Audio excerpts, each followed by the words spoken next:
Visakhapatnam pharma ప్లాంట్లో జరిగిన ఘటన చాలా విచారం.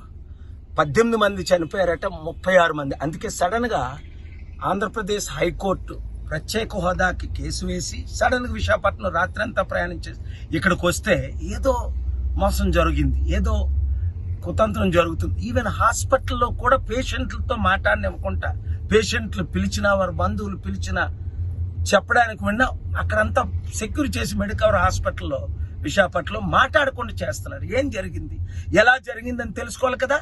నిన్న చంద్రబాబు నాయుడు గారు వచ్చారు, ఆయన్ని అలౌ చేశారు. అంటే గవర్నమెంట్ని అయితే అలౌ చేస్తారు, ఒక గ్లోబల్ పీస్ ప్రెసిడెంట్ని అలౌ చేయరా అంటే అప్పుడు లోపలికి వెళ్ళి ప్రేయర్ చేయడం జరిగింది. 3 విషయాలు ఇక్కడ. వీరికి న్యాయం జరగాలి అంటే నేను ఆంధ్రప్రదేశ్ హైకోర్టులో పిల్లేసి ఒక్కొక్కరికి ఒక కుటుంబాన్ని విలువ ఎంత, ₹1,00,000, 5 లక్షల, 10 కోట్లు మినిమం నుండి 100 కోట్లు ఇచ్చేటట్టు ఫైట్ చేస్తాను వీరి కొరకు. అలాగే ఈ కుటుంబం కొరకు ప్రేయర్ చేయండి. ఒక కుటుంబ వ్యక్తిని నష్టపోవడం అంటే ఎంత విచారం.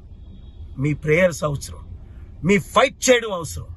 మీరు నాకు మద్దతు ఇవ్వండి, నేను మీకు న్యాయం చేసాను.